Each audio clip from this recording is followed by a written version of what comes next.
Hey guys, if you haven't heard about Anchor, it's the easiest way to make a podcast with everything you need all in one place.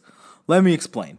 Anchor has the tools that allow you to record and edit your podcast right from your phone or computer.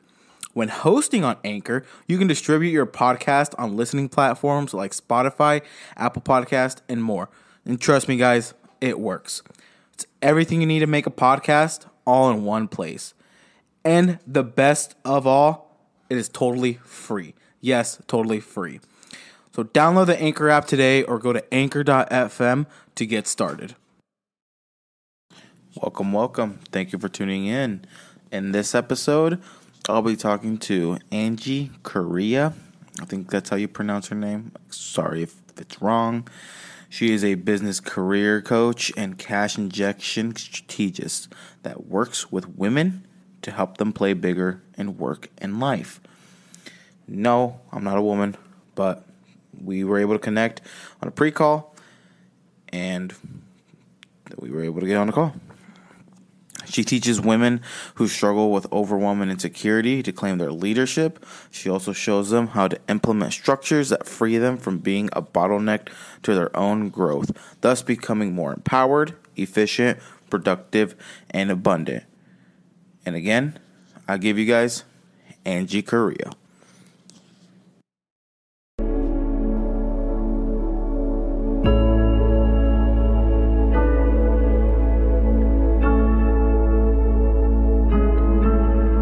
Volume a little bit. Alrighty. Let me just adjust it. I want it so loud where it hurts my ears.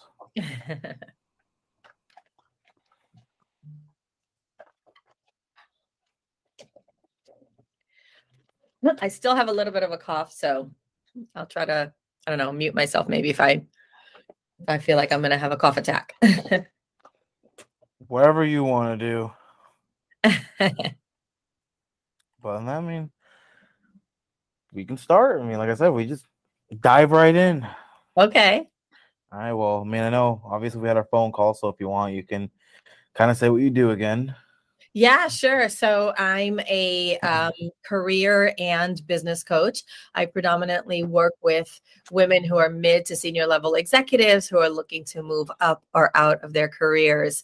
I come from a big corporate background. I worked for some of the top media companies, working with Fortune 100 and Fortune 500 companies in sales and marketing, and native New Yorker who moved from New York City to Santa Monica, California about almost 10 years ago. And it's been quite the journey. And so that's a little bit about me. Dang, I know you said California, but dang, it's Santa Monica. So you said you were near the pier, right? Santa Monica Pier? I'm a mile 0.2 from the pier. Dang. Yeah. But what's great about that story, and I was just sharing that the other day, I think I did a live on it on Instagram, is that 10 and a half years ago, I used to come here for business a lot. I used to come to this exact neighborhood for business right around downtown Santa Monica. I would stay in the hotels right in downtown Santa Monica. My office was in the downtown Santa Monica area. And I used to say, wow, it must be amazing to live here. And then one day, asked me, what's a big dream of yours? And I was like, a big dream of mine would have been to live in this amazing neighborhood, see palm trees every day, and have the ocean right in front of me. And 5 months after I stated that, right, 5 months after somebody asked me the question and I said it out loud, I was already living here. So anything that we're speaking, right, gets to become a reality if we really desire that. So negative or positive, like I always tell people, words have currency. Choose the right words and you'll make it happen. Exactly. And how just expensive is California? I mean, I've been there, but it was like years. Yeah, I couldn't. I mean, it really is. I don't know. I mean, it's relative to anywhere else, I guess. But I don't think of it as an expensive place because I come from New York. So, it's kind of like you have the salary, you find the right places, and, I feel like that's such an interesting, like people talk about it. Yes, sure. It might be one of the the most expensive places to live in the country, and it has its ups and downs. But at the same time, it's like, if it's a place that you really want to be at, like, you'll make it happen. So it's like, I grew up in New York. I didn't have a choice, right? And everybody says, oh my God, New York is so expensive. I'm like, but for me, it's just New York. So when I moved here, I actually had double the budget I had was double of what I actually needed to move here, because Yeah. here it's just like, I don't have to pay for parking here where I live. I don't have to drive to an office. You know what I mean? Like, there's just differences that you have. So, you know. It's so different because when I hear people say, "Well, I have to pay for parking," I'm like, "I here in Nebraska, not a single place that I've been has you've had to pay for parking unless if it's downtown. Other than that, I don't know anywhere else that I Yeah. have to pay for parking." And Yeah. and what else? Same with, like, obviously from being Nebraskan, with the whole being expensive, because I know, like, when the whole gas prices were going up and they were god awfully insane. Yeah.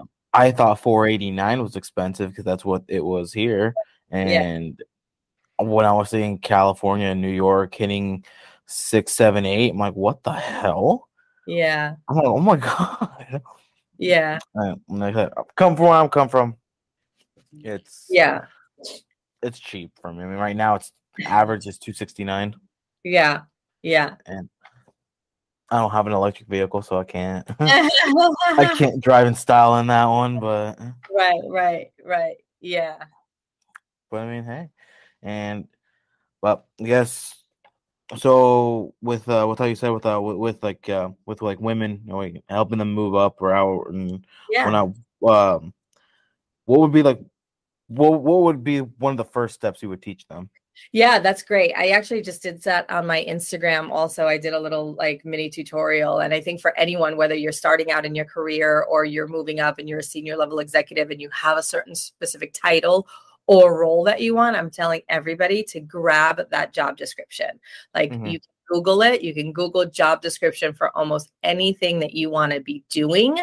And then I would look at it and say, okay, how many of these qualities or skill sets do I have? How many years of experience do I have? And then I would make sure that your resume aligns with that, right? So it aligns with that job position, it aligns with that description, so that then you're basically taking exactly what somebody might be looking for that role, all the, the specifications, and you're adding it to your own personal resume. You also want to look at it from the perspective of, you also want to look at it from the perspective of, like, if there's things in that job description that you don't really want to be doing, right? Because I think sometimes people over glamorize like a role, a job, a company, and think, oh, it's going to be so great to work there. But then when they look at the job description, it's like everything that they don't want to be doing. And so then that's a great way to kind of just look at that and say, well, is this actually the role, or what would that role be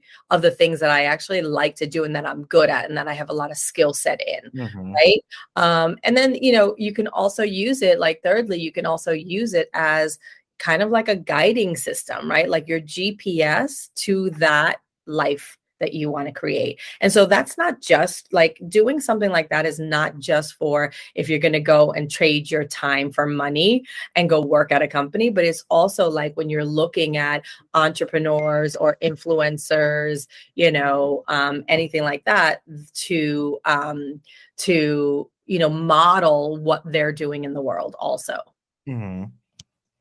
Because I know, just like how you said with over glamorizing careers, like because like where I'm from, again, what's glamorized a lot from women is nursing.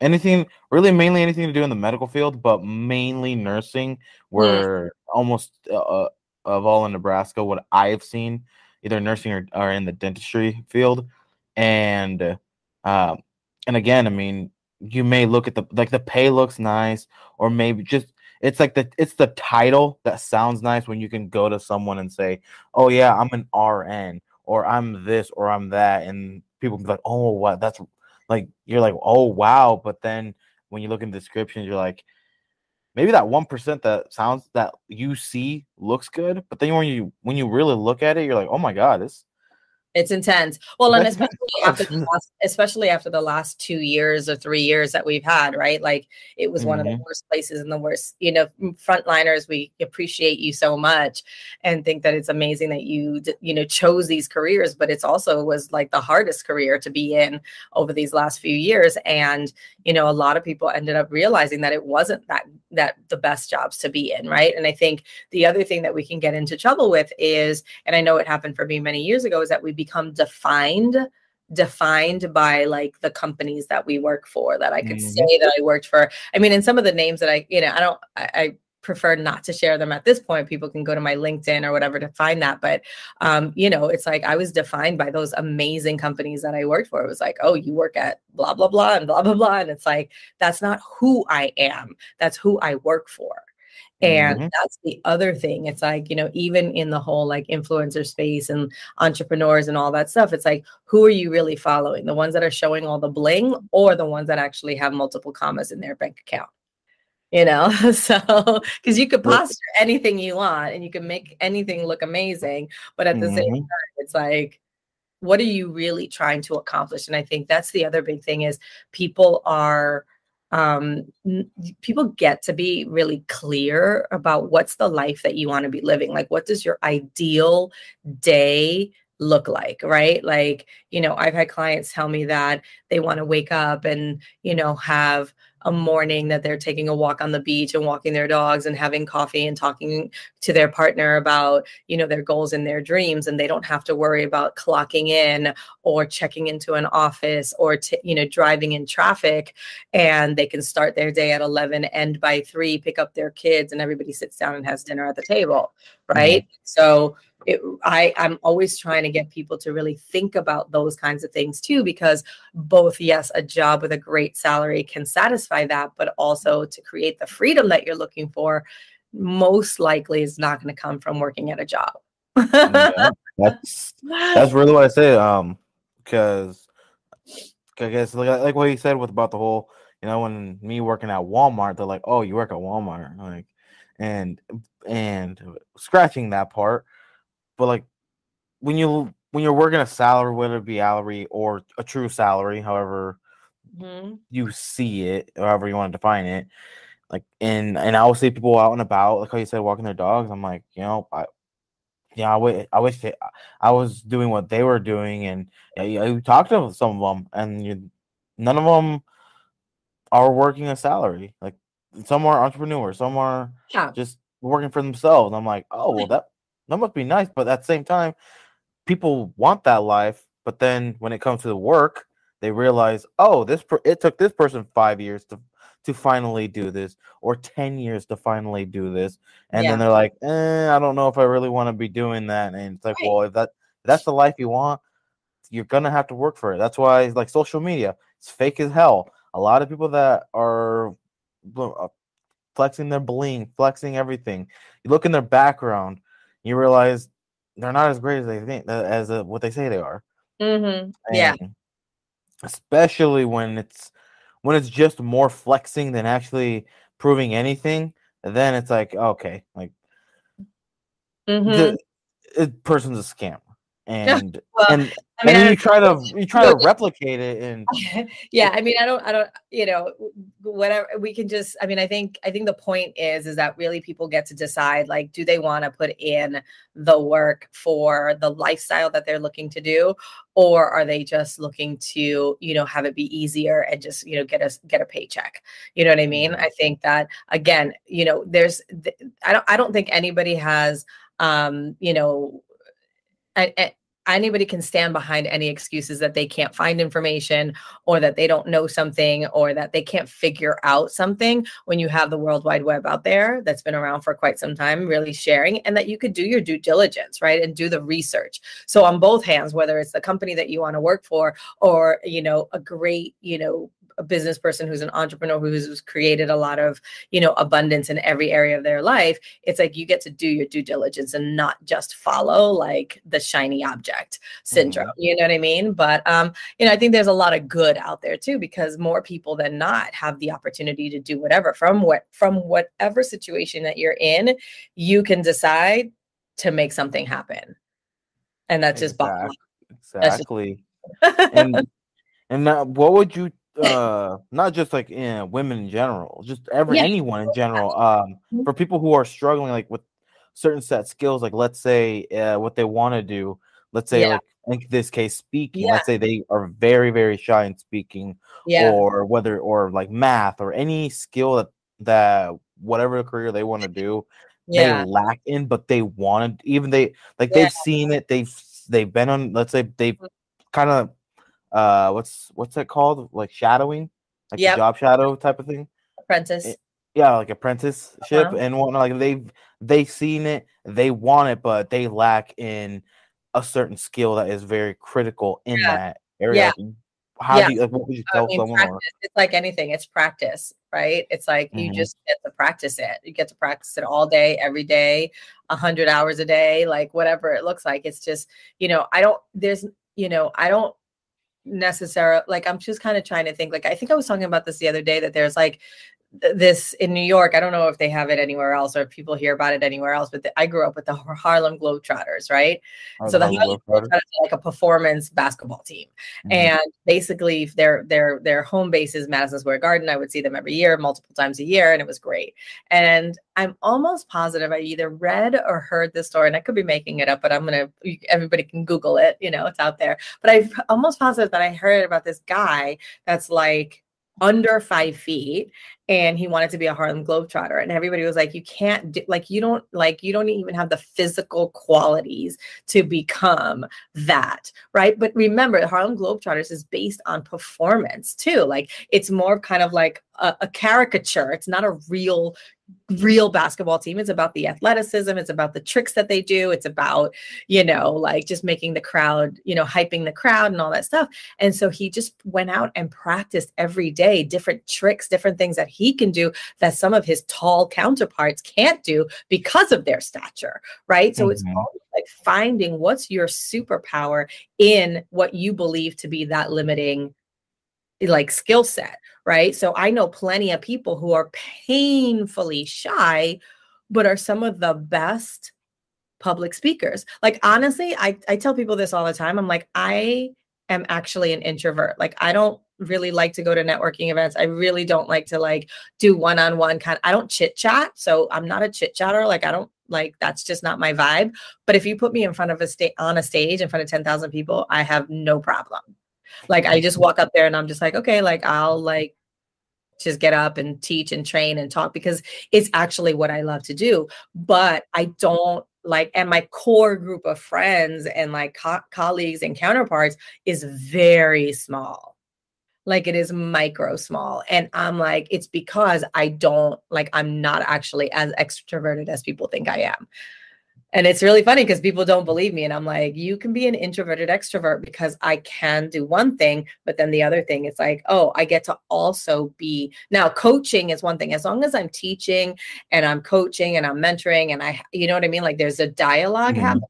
I'm great.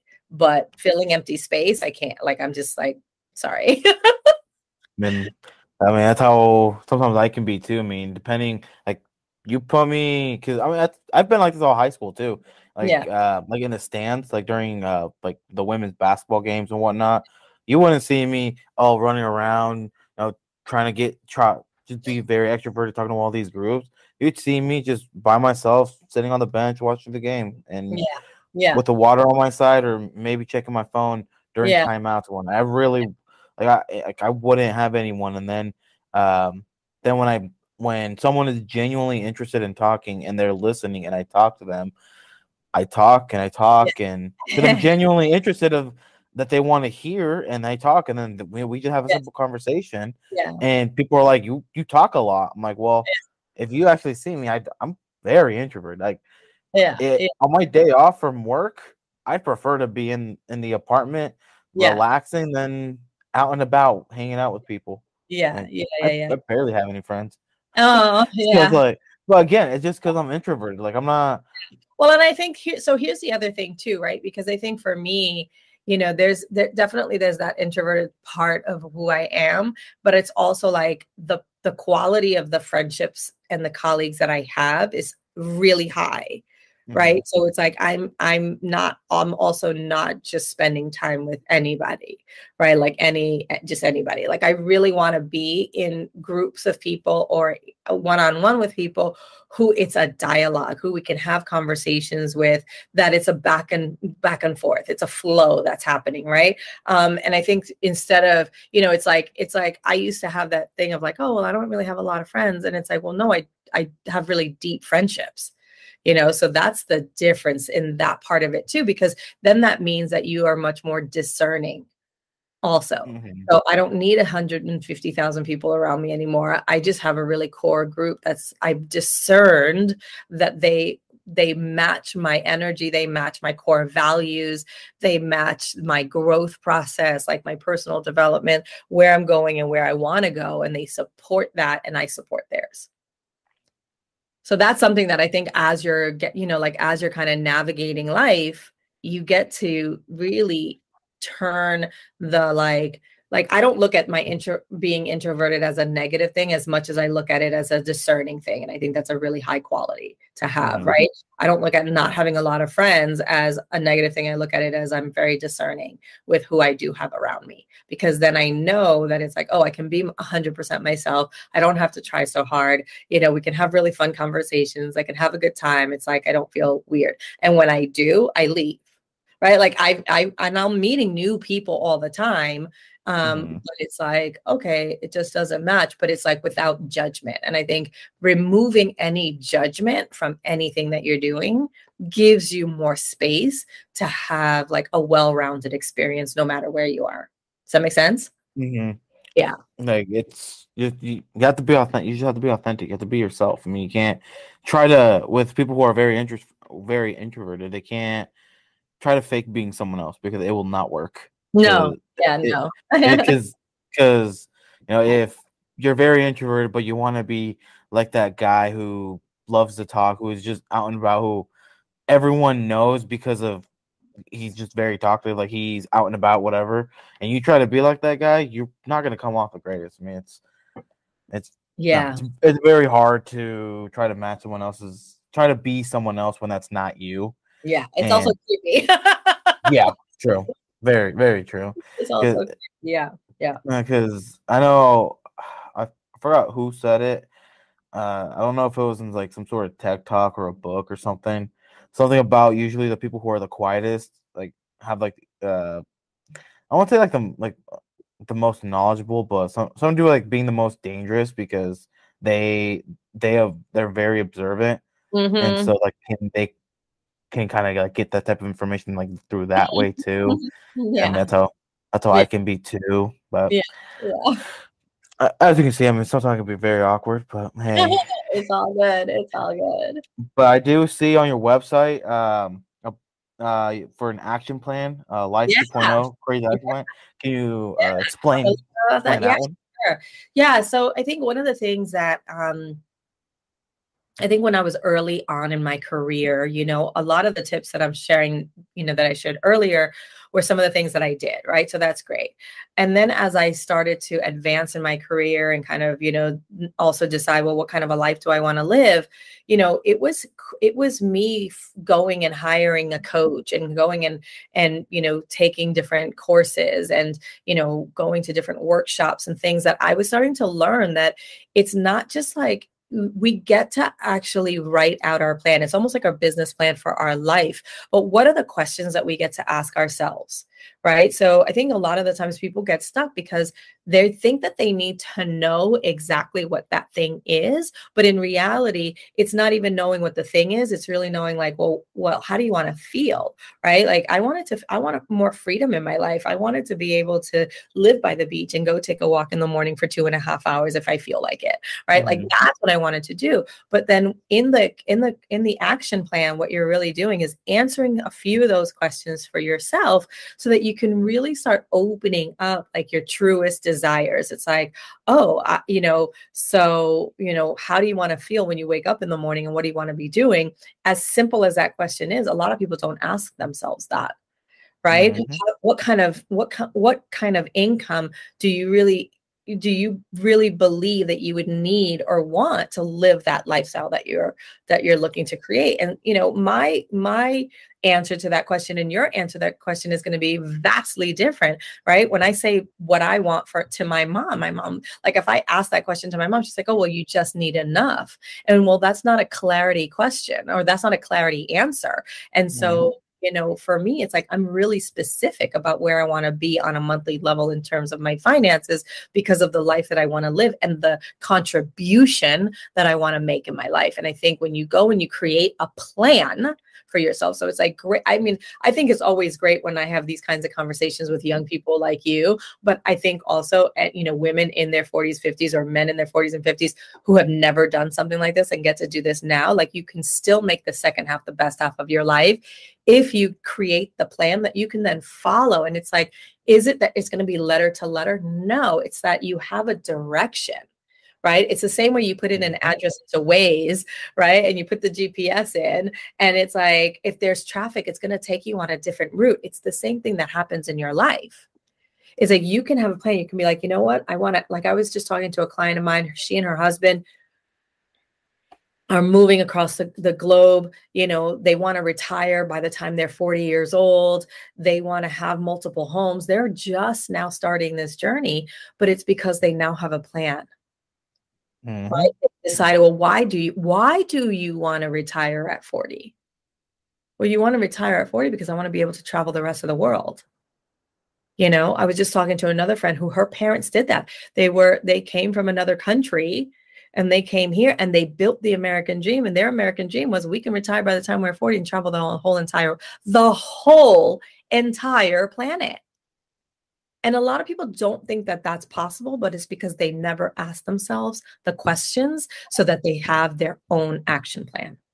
Okay, well, how I see it, in order to have a plan in life, whatever it may be, whatever you want to do, but I feel like life, not career, but just in life, you have to find the why. You have to find purpose. Oh, for sure. And if you can't, because if you keep asking, if someone asks you, what do you want to be in life? What do you want to do in life? Whatever. And they say, I want to be yada, yada, yada. Okay, so why do you want to do it? Oh, because it looks cool. Well, why does it look cool? Oh, because you do this. Well, why do you want to do that? And you just keep asking the whys until it finds a purpose. And then it goes back to, okay, you want to do it for this reason. You're starting to finally find the purpose for this reason. Now, how do you get there? And when it comes creating the plan. Okay, how do you get there? Yeah. And can't find the how. Keep asking yourself why. Then start looking around. Yeah. And then once you keep finding more and more purpose, you start finding more reasons on the why part. You can then probably start creating somewhat of the how. Yeah. And then realize, you know what, maybe I can start doing this. That's what happened with me with wanting to be a millionaire by the age of 30. Yeah. I was just that kid that said, I want to do it. Never had a plan. Just, I wanted to do it. Yep. Until I kept finding the whys, and then I finally found the purpose on why I wanted to do it. And I said, okay, I finally found why. How do I do it? And that's what a lot of people struggle, because when it comes to obviously wanting to travel the world, like retiring early, it's not only the why, but it's like, how are you going to do it? And if you don't have the plan, if you say, well, I want to do it, but I don't really know how, and so I'm just going to move up with the company. I'm just going to stick to college, get the degree, and move up. I'm like, you're not, depending on the career and how much you're getting paid, you're not gonna go there, because you're only following that one path. Yeah. And that one path is only going to lead you to one direction. Is like retire by like 60, 65, depending on how you do it. And you sometimes you gotta be the lone shark. You gotta. Well, everyone takes that one path. I'm gonna actually challenge that, right? Because I think, we call it in like the space that I'm in now, lone wolfing, and it really, we're not meant to be a lone wolf, right? I think that once you have your action plan and once you have your purpose, and I believe a why is absolutely, critical for us to be able to move through life and navigate what we want. And even the how is not our problem, because the thing is that ultimately, when we find those people who have done that thing that we want to be doing, that's when we start integrating ourselves into communities that have people that have like minds, right? And that's why I think, you'll see what these like people that it looks like they're overnight successes. Well, they're not. They went and they got the coaching and the mentoring, and they learned from people who are actually doing it. I mean, that's the whole reason why I even do what I do and have the work and be able to build the business that I have, is because people saw me moving across the country. They saw me going from company to company and increasing my salary by a lot. Like, I mean, I was increasing my salary by a salary. You know what I mean? So it's like going from 100 to 200, going from 200 to 300. Like, I'm not, you know what I mean? Like, I'm not one of those, I like can't even imagine getting a 2% raise, right? And no judgment on anybody who has a job and gets a 2% raise, but that just wasn't my path. But then when I became an entrepreneur, it was like, well, I know how to do corporate, and I know how to navigate salaries, and I know how to climb the corporate ladder. But did I know how to build a business? No. Was I in business? Yes. Right. But it wasn't really until that I hired a coach that was an entrepreneur that built a multi 7-figure company and on her own, that's when I was like, oh, now we're going to play. Right. The reason of why even the how is not people's problems, and why I do not believe in lone wolfing or, anything like that, is because, if you have a desire to be able to do something, it's usually not only self-serving. It's because we want to be more of service. So I know almost everybody that I speak to, it's like, if you had $500,000 to write a check to somebody, who would you write it to? I have a friend that just wrote a $500,000 check to his church. Like, that was his tithing Christmas bonus to his church.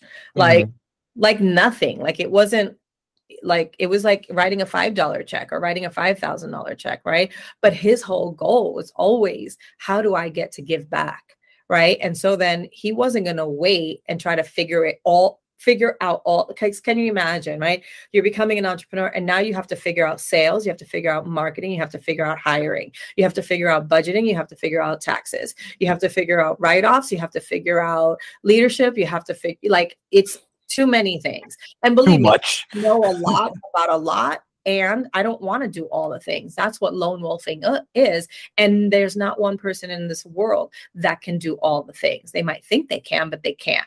So when you really dig into that, that's when you start to realizing, oh no, I get to hire somebody to teach me how to do it efficiently, effectively, and with urgency. Right? So that I can get my goal, because I'm also 53 years old. I'm not trying to wait another 10 years for me to hit where I want to hit to. I want to do that this year. You know what I mean? So it's this quantum leap, and anybody can do it. You can do it now at 21. How old are you? 22? 21, going to be 22 in about 2 months. Right. So if you want to retire by 30, it's like, are you really going to try to figure that out by yourself? Because the thing is that we also have, when we're we're battling ourselves, and we have our own limiting beliefs. We don't have anybody in our family that's taught us how to do it because they haven't done it, right? Like, no disrespect to my family, but there's not one person in my family that's built a multi 7-8-figure business. So you can only rise to that in which you've been exposed. So if you're not exposing yourself to people who have actually become a millionaire at 30, and I can point you in the direction of some people, because one of my coaches a couple of years ago was one of those guys. He was 26 years old and sold his business that he created for $50 million. And there are legitimate people who have done things like that. You know what I mean? And so that's where you want to really go and like infuse yourself into those communities where people are actually doing the thing you want to be doing legitimately. And that's kind of why I joined Polywork. Yeah, I think whatever that website's called. for that same reason, trying to connect with other people that have a mindset somewhat of a mindset like me, or something similar, like not just the podcasting, but also just kind of like what you were just talking about. Because I mean, it's obviously I can't do everything on myself. Obviously, I mean, everyone knows that, and I'm like, well, if I want to grow this, I can only do so much. Just like in real estate, I can only do so much. I mean, I can only be in one place at a time, doing so much. And I mean, to me, I guess my struggle is I struggle asking for help. because every time I wanted to ask for help, back in my family, I never got the help, and so kind of it was always looked over, like just like Yeah. it went So over their head. And so again, I'm going to go back to a couple of things. Number one is, you're not helpless, mhm, right? So I have like a twitch when I hear people say ask for help. You're not asking for help because you're not helpless. What you're asking for is support, right? So when you think about support, is I have this idea, I have this desire, I have this thing I want to do. What knowledge do you have that can support me? When you ask people for help who have never done what you're asking them to help you with, how can they help you? mhm, How can they even support you? true, Right. yeah. So then you can't have judgment or begrudge something that you ask somebody who has never done what you're looking to do. Mhm, So it's like, oh, that now you can forgive everybody. You can even forgive yourself and say, oh, I'm not helpless. I don't need help. What I'm looking for are people who can support me in achieving my goals. mhm, And then it's like, and then you pinpoint, can you or can you not? Right. It's like, okay, let me ask you, can you support me in this way? Yes or no. It's a yes or no question. They either can or they can't. Right. And then that way you're not, I think the more that we detach from the emotional, connection that we have either to people, the request, the things that we want, the outcomes that we're looking for, the results that we are not getting or getting, is the more success that you can actually build at a quicker level, because now you're in a learning mode. You're in a mhm, growth mindset. So you should really be going through all of the challenges from a perspective of, I'm growing from this. mhm, Right. um and I have this conversation about help and support all day every day, mhm, because people that's the biggest thing. Like, if you're going to try to be a lone wolf and you're going to not ask for help, or you have asked for help and nobody's helped you, and then you don't ask for support, where do you think you'll be in a year? The same place. true. Yeah. Right?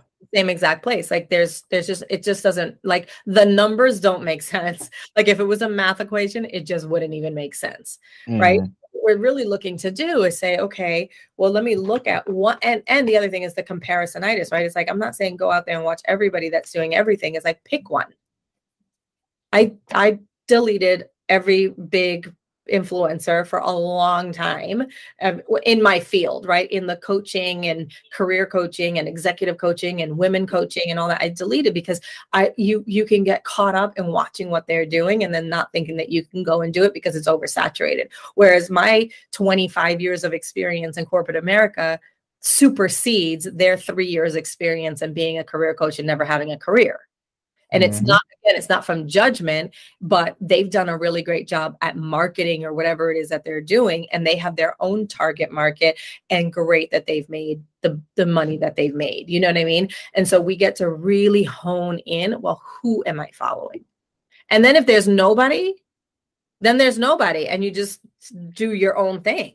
Right. And until you find that person that you're like, okay, I can resonate. Because I think we're in the age of distraction, and there's just way too many, different people and different opinions. And you're asking everybody. It's like, stop asking everybody for everything. mhm, I had something like this happen recently with someone that I was mentoring, and then she's like, oh, but this person told me that, and this person told me this, and this person told me that. I'm like, well, what do you want? Like, I can't support you if I'm competing with what everybody else's experience, and you know what I mean? Like, there's no way that I can support you, mhm, because you're not even listening to yourself. mhm. And that doesn't work either. And that's how it is. I mean, which is what I want to do. Because my family has never done anything entrepreneurial wise. My girlfriend has never done anything, and her family has never done anything entrepreneurial wise. Well, I think she has an aunt that owned a tattoo shop, but never really like talked and whatnot. But I guess people, I guess I know closer, have Yeah. never done anything like that. So when I've explained to them, and my brother, he got his master's in psychology in at UNK. You got both bachelor's at Shadron and masters in UNK for psychology. And so he'll try to talk to me using his psychology perspective, and kind of like in a way of what you were saying, but also in a way of kind of like, it won't, like, he doesn't in a way believe in me by using his by using psychology, and Is that but your then like is that your interpretation? possibly, Yeah. I know, like I said, I know what he could be saying. It just could be something I'm not understanding. Yeah. But then how he talks as well. Again, I mean, Yeah, that's a whole. I mean, I think I would yeah, be cautious to bring up the family stuff in yeah, this I mean, conversation, but and my but then whole like point, yeah, yeah, and then my girlfriend obviously is more supportive on that. But again, I still see, I can like kind of read it from her, like, kind of like, I support you, but just I yeah, hope it goes well. yeah. And Yeah, I mean, I think this is the thing. I think it's like we number one always. I mean, this is never intended to judge our own family or begrudge our own family at all. I think it's really a matter of people can only rise to that in which they've been exposed, and if they don't have an understanding of what you're trying to do, then maybe just don't talk to them about it, right? Like I tell a lot of my clients now that I have one client who's been an attorney for a really, really, really long time, and her family just doesn't understand why she doesn't want to be an attorney anymore. But because they don't have anybody else in their family that has become this type of an entrepreneur, which is in the coaching space and event space and things like that. And so it's like, why keep on going back to the people and telling them your dreams and your hopes and desires when they don't get it? And so of course you're going to have this feeling of like, I don't think they really support me, but it's not that they don't, it's just that they don't understand. mm-hmm. So my recommendation for anything like that, for anybody who's going through something like that, is maybe stop talking to them about it. I guess. I mean, he was. I won't say it's hard, but he was sometimes. I mean, for it being family, it's that I want family to support, but it's always hard when Yeah, the family, when they don't understand. And you don't, yeah, I would say definitely not. I mean, one of the biggest memes across all of social media right now is that the people who support you are the strangers that you meet in the world. Like, it's not your family. It's I mean, yeah, literally, not too long ago, I had this old lady that I was helping at Walmart. You say that, old lady. Sorry, Just, senior citizen, yeah. 65 plus. There. Oh, ouch. Senior citizen. There. But anywho, I mean, she was super nice. But when I was talking to her about it, she supported me more than probably any of my family. And I'm like, and how you said about your best supporters are the ones you don't know. And I'm like, she's supporting me more than my own family. Yeah, I'm but like, what? I mean, I wouldn't, again, I would just I would forgive and release that. Mm-hmm. Like, don't hold on to that, because that's what's gonna keep you stuck. If you hold on to the fact that you're waiting for your family to support you, anybody who's listening to this that's waiting for family to support them, it's not from it's not from a judgment perspective. It's just from a lack of understanding. That's all it is. And it's like, okay, well, if you want to go prove them right or prove them wrong, go do either one of those two. Either you prove them right and you do not accomplish your goals and you fail because that's what you think that they think that they're thinking about you, or you prove them wrong and you go and you succeed and you're like, love them anyway. That's my advice. True. And what advice would you give? So, like, people who obviously are becoming first-time entrepreneurs and whatnot. Yeah. I don't know how deep you would want to go into this, but when it comes to the mental state, because people can obviously, when you're doing that and you fail constantly, you think you're gonna do really, really good. You have such a great idea, and it just drops to the ground, and I prepare for failure. To prepare for failure. Prepare for failure. Like, prepare for failure. And preparing for failure is just, it basically just means do it anyway, do it anyway, do it anyway, do it anyway, do it anyway. And on the days that are really, really, really tough to do it anyway, take a walk, take a rest, go to sleep, call a trusted friend or mentor or coach or the community that you're in. That's why I believe, community is what's actually going to get you through the toughest parts of your battle when it comes to becoming your own boss. Because we are, on the one hand, we're creatures that are not meant to do it on our own. But on the other hand, it's like we don't want to show our failures to the world, right? But it's only in showing our failures to the world that somebody can come, and it's like a window when it's like fogged up and then you wipe it and then you can see through again. It's like, that's what happens. It's like, okay, we tried something, the window's all fogged up, we can't see. And then somebody comes and goes, oh, here you go. Like, let me clean this off for you, right? In Canada, there's this whole thing on all over social media. There's this thing of like people jumping out of their cars and cleaning off people's back windows from the snow. People who don't have like the back windshield. And so people are getting out and it's that, like, it gives me chills because that's such a great metaphor for the fact that you're driving along and then all of a sudden your windows are full of snow. They're all fogged up and somebody just comes and says, here, now you can see again.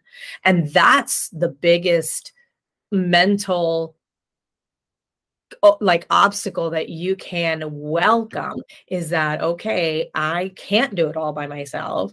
I know that I'm going to fail. My failures are lessons, because that's all that it really is, right? So you can go back into history, like how many times, oh my God, why did I was going to use this analogy and now I forgot who it was. It happens to me a lot. It happens to me. Oh my God. Anyway, the light bulb analogy of like how many times did they invent the light? Like, did they try the light bulb and did it fail? Right? Like 107. Yeah, I think I've heard something like that. Yeah. So Google that, the light bulb, right? It's that's the part about it. It's like, know that you're going to have days where you're going to doubt yourself, where you're going to feel like I'm not good enough for this, where you're going to look at other people that are doing so much more. You're going to be like, why not me? And imagine if you're having it in your 20s and people are out there, myself included, having that same feeling in their 50s. It doesn't matter. It's going to happen at every level. Like I'm playing the game now of like, oh, I feel like crap. I feel like I'm like unworthy of, because, I'm human. So I go through it. And then I'm like, oh, wow, that means that I'm ready for my next big breakthrough. So that's the trick for me. That's the trick that I have now, is that, oh, it's hard and it hurts and it's painful and I suck and I'm failing. Wow, something big is on the other side of this because I'm learning. Like, you can only, again, rise to that in which you've been exposed. If you think that everything is going to be rosy, you're sadly mistaken. Like, the world isn't rosy, right? But you can make it prettier by just saying, okay, like, I'm going to stub my toe. Like, you don't get a bed and turn off the light and never stub your toe. Yeah, at some point it sucks. Yeah, exactly. So that's what that's like. Right. And so again, it's like really understanding that, finding community. And I think going back to like the whole, like, I really want my, for people who want their families to support them that don't understand them, it's really, it's a forgiveness game, right? It's like really forgiving yourself and forgiving them and not having those types of expectations. I think when you expect too much from others is when you get let down. Even when you expect too much from yourself, there's just, you're not like superhuman, so it's like, oh, I don't even expect, I didn't hit my goal this year. And does that mean I'm like a complete washout? No, but I didn't give up. So I mean, because how I am, I'm hard on myself, but the reason why I'm hard on myself is because I know I'm capable of doing it. And so, like, even if I feel like, even when I'm in that state of, well, fuck, I suck ass, this and this, like, however it is, however it is, like, I'm just, I guess, just having that depressing mindset of, damn, yada, yada, yada. That's probably why I sometimes, it can be a little bit harder for me to get out of it, because just for me being hard on myself, like I'm like, not, when I'm being hard, I'm not like rude to myself, like, oh, you're a piece of shit, yada yada. I'm like, hey, you fucked up, but get the fuck back up. Like don't stop being. Yeah, I cuss a lot. That's how I talk. So like, woo! If that's okay with you, I cuss a lot. But that's just how I. That's how I talk. But you do you, boo. That's how I talk. But I know some people don't have that talk to them. Like, some will completely fail. The get up or like, hey, we know, like, hey, you fucked up. This happened. Just get back up. Get back on your feet. Like, you got to keep walking. And there's people who don't have that, who say, well, you failed, so Yeah, I mean, I think it's a choice. Everybody has that, right? Like it's part of the mindset, but it's also part of the community. I think, again, I can't stress enough, like hiring a coach, being in a community, being in a mastermind, being around people, because then I think the more you realize that you're not special, in that I'm not special because I'm the only one that is hard on myself, because everybody is hard on themselves. You know what I mean? Like in that way, like I'm not special that I feel like I failed and I'm a loser. You're not special because of that sentiment that you're having, because everybody's having that. You know what I mean? Like you're not the only one. Sorry. Like you're not the only one that's happening. And the more that you get to learn that that's happening, it's like, okay, not that it feels good, not that you won't have those moments. It'll just shrink the time in which you have those moments, when you can have community and people that have already been there, gone through that. And then you just start, it's lessening those moments, and then it's a longer amount of time that you're just enjoying all of the good stuff. Because how I say is life, when people go through the very hard moments, no matter what the case may be, I always see it as life testing you. It's testing to see how tough are you to get out of the situation. Oh, your car broke down on your way to work. Now you don't have a ride to work. You don't have money to pay the tow truck guy. Okay, are you going to give up, or are you going to still keep walking and say, okay, this is life testing me. It's telling me, okay, if you want to be tough, if you want to get where you want to be, this is your time to toughen up. You're in a bad situation. How you get out of it? Yeah. And I mean, that's how I always see things. Of when, like, not too long ago, my car broke down on my way to work, and I'm like, well, crap. Was I sad? In a way, I was sad. I'm like, damn, this is the second time. But as I was here at work, and there's times I had to call in because I couldn't go to work, especially when we had that horrible storm, that winter storm we had. I was sitting down and saying, well, this sucks, but life must be teaching me, hey, this happened, but it's not because your life is ass. We're trying to make you stronger. We're trying to teach you. We're trying to build your character, because in the end, when you get where you want to be, that's your character. And when you look at your journey, you see how your character developed. Yeah, exactly. That's personal development. Yep, because if you don't learn and build from personal development, that's where you die. Yeah, basically. I mean, if you're not growing, you're dying. So yeah, and that's why people. And then I don't know if you've heard the saying of hurt people hurt people. Yeah.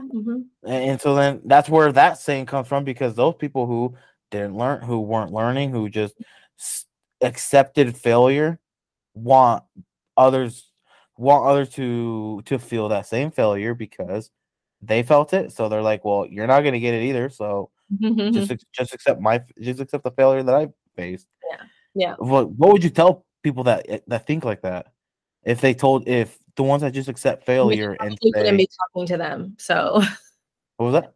I probably wouldn't be talking to them, because they would be a negative person. So I wouldn't invite that person into my sphere of influence. And I'm not even joking about that. Like, seriously, you can feel somebody's energy who's that kind of a person, right? That's always like the naysayer, or it is what it is, or, woe is me, or it's always in the victim mentality. I just remove myself, because there's nothing that I can say at that point to somebody who has that much like negativity in their energy that is going to shift them or change them, right? I can only send them love, and without judgment, just like shield myself and shield them in a bubble of love, because I'm not here to fix anybody. I'm not here to convince anybody of the other side. I'm not here to argue with anybody, because the more time that I spend with somebody like that is just the lower my energy gets, and I don't really want to entertain that. And so, that's why I think when we're in communities of people who are elevating, who are growing, who are doing more good things, it's like,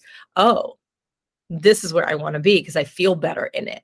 And so I would really talk to the people who are trying to get this person out of their own way and say to them, is it making you feel better or worse? Right. I'll also think, I've had it where people have come to me in really intense situations, and I'm like, I'm not a therapist, and maybe you need to see one. with all the love in my heart. Like, it's not like, I think people who really need therapy need to go get therapy. And because their doom and gloom can lead to a lot of mental health issues. And we know that even some of the people who have biggest smiles, and I don't want to go down this road because it'll be a much longer conversation to go, but I'm just saying that, like, you know, therapy is good and mental health matters, and, you know, people get to get the help that they absolutely need. Exactly. Yeah. See, that's some tough shit. Because, like I said, I mean, if you would want to go that deep, because sometimes people going that deep can be hours. That's a whole that's a whole other thing. And I have another call coming up, so I'm just like at 2? Yes. Or yeah. Okay. Yeah. I guess we can try to end it either now or at 2. I mean, whatever. I mean, we can end well, in not 2, but you know what I mean, because I'm 2 hours away. Yep. So 12 for you. Yeah. I mean, I guess I guess we can try to end it now. I mean, I'll link your website. And your social media. Yeah, my social media is fine. My website, I'm doing some updates to that. So just my Instagram is perfect. Your Instagram? Yeah, my Instagram, I use that. That's where I am. I'm updating everything else. But, you know, I think on the high note for anybody, whether you're starting out in your career or you're, you know, in the middle of your career, you're kind of stuck in your career, it's really looking at, like, what's the lifestyle that you want to create. Like, really, truly, what's the lifestyle? And then do you believe that you can create it? Because I think even before you look at job descriptions or companies or entrepreneurship or anything, like, you really have to work on your belief, right? And what habits are you doing on a daily basis that are going to bring you closer to believing that you actually can make that happen? And so, you know, a book that I recommend to everybody is called The Compound Effect. Compound Effect. All right. The Compound Effect by Darren Hardy. And he was raised by a military dad, but it really talks about how all of the little things you do on a daily basis are what's going to bring you to your ultimate goal. People think that you do something and you get this big reward, and it's really not like that. It's more like this. It's like tiny, tiny, tiny, tiny, tiny, tiny little actions. And those little actions are what's building to that reward or that result that you're looking to get. So I recommend that. I think it's great for people of any age. He gives really tangible examples of how he's used it. And I think that for anybody right now who's really looking at, well, what can I do in the next 5 years? That's a great book to read. I think I heard something about like that, where the little, in the military, something about starting with doing your bed in the morning. Yeah. There's something about that. You go up. So you just go up, but yeah. Love to hear it. Love to hear everything. Like I said, we'll link your Instagram, and I guess you're gonna do updates on your website. So Yes. It's okay. Yeah, you don't have to. Well, I have followed you on both of my accounts, the podcast and my personal. Awesome. I see you have like 7,000 followers, so you probably might not see me. I'll go check. It's Broke Boy Podcast for the podcast one, and then my personal one is just broke_boy. Okay. I believe. If I'm we're gonna talk about words have currency. Exactly. You might want to change the broke. Well, it's QU. Yeah. Like broke, so it looks fancy. Yeah. But all right. I guess you have to go. I'll upload I'll edit it, upload it, and be sometime in January. I know that for sure. Awesome. Awesome. Thank you and I'll tag you on Instagram as well. Yes, for sure. Perfect. All right. Thank you. You have a good day. Bye. Bye-bye.